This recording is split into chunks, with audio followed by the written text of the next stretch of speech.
Neglected, infectious and almost always fatal after the onset of symptoms, rabies is responsible for hundreds of deaths globally, with children all too often the victims. 15-year-old Hamidu narrates a nightmare ordeal when a dog attacked him.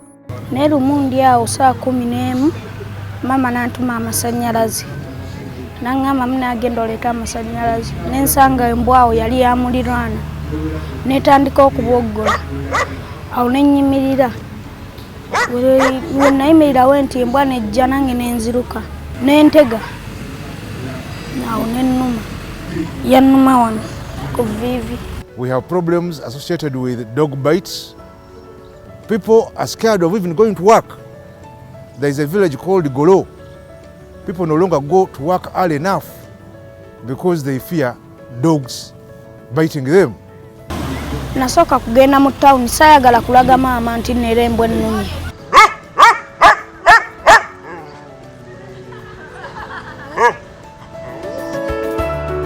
He traveled 60 kilometers monthly for a rabies vaccine dose. Najja nantwala ka clinic kali wali kumpi n'eddwaliro.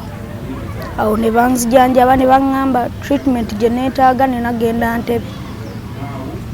Ngende Ntebe ne banzijanjaba. Eddagala teryaggwayo ne bagamba embwa eyo weebeere ng'ennumye. Neefa nga wayiseewo nga weeks oba 2.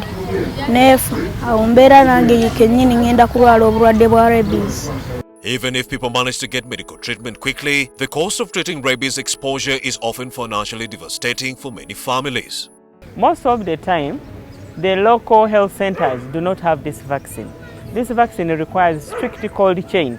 So because of that, this vaccine is usually found in major health facilities. The only way to sustain such an awareness campaign is for the Ugandan government to make rabies a notifiable disease like polio or tuberculosis, significantly changing its status. When we do little or fail to prevent this disease and someone is bitten by a rabid dog and the person actually starts showing clinical signs of rabies, death is sure 100%. Like many other diseases of public health importance, rabies should be given more priority than it has received. Essentially, it means the government should pay proper attention to rabies, measuring the incidence rate, monitoring progress, and allocating resources and funds to deliver a sustained mass dog vaccination campaign. Only then will people stop treating it as just a dog bite. Funding is still low. In this case, we appreciate the Ministry of Agriculture, Animal Industry and Fisheries. They give us the vaccine. But the money that accompanies the vaccine is still low. To the extent that sometimes we don't deliver the vaccine to the community. But sometimes we feel like we are fighting alone. We need to get this vaccine across the country so that most of the dogs are covered. This logistics need to be increased. The budget needs to be increased so that as many dogs in this country can actually be vaccinated, so that the children of Uganda are safe. The launch of the vaccination campaign with support from VSF German in Impiji district today bears all evidence that burden of disease is disproportionately borne by rural poor populations. Currently, Impiji has a dog population of approximately 4,560 dogs. Of these, 3,040 are domestic and 1,520 are stray dogs. These dogs don't become stray out of nothing. They usually become stray out of lack of information of how people should keep them. VSF Germany identified the need to reduce the risk of exposure of communities and the animals to rabies by supporting the vaccination activity.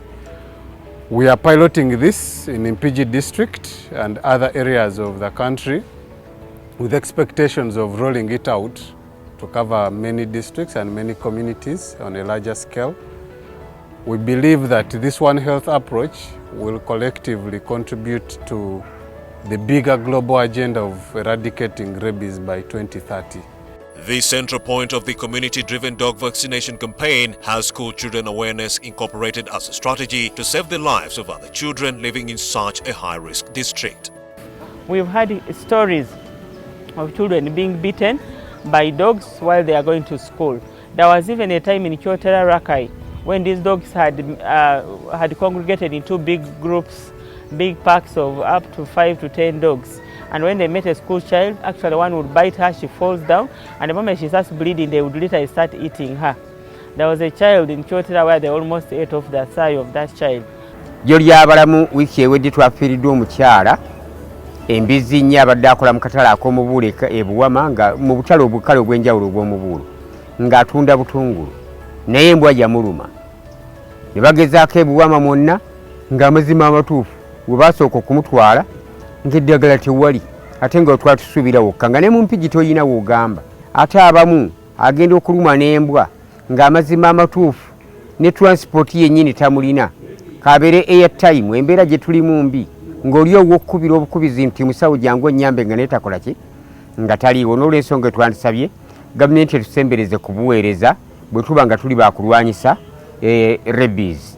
VSF German is supporting a multi-sectoral stakeholder engagement approach, which provides a model of what can be achieved when a deep commitment and a sense of cooperation exists both across different sectors and within different levels of government. We work with the association, professional associations, that is Uganda Veterinary Association, other professional bodies.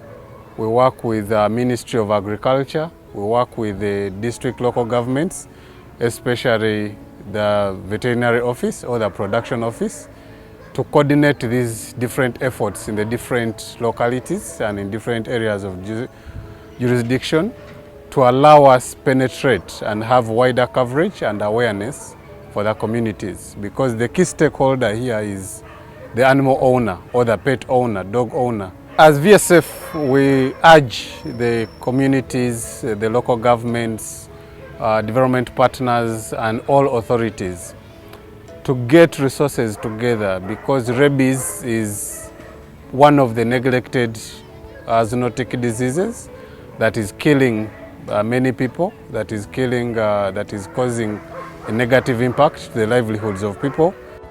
In Uganda, most local governments are already struggling to cope with low budgets and tend to treat dog vaccinations as a low priority. The call for a conditional grant for rabies may be a far-fetched cry. We are appealing for change of nature of the vote. Money that comes to such an emergency problem should not be under the so-called unconditional. We feel it should come in the conditional grant, stipulated that this amount of money is for rabies.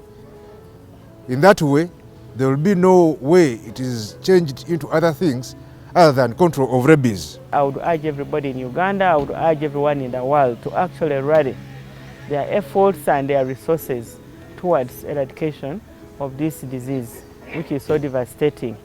We have done a good job, the world has done a good job in responding to the COVID-19 pandemic, which is also a zoonotic disease.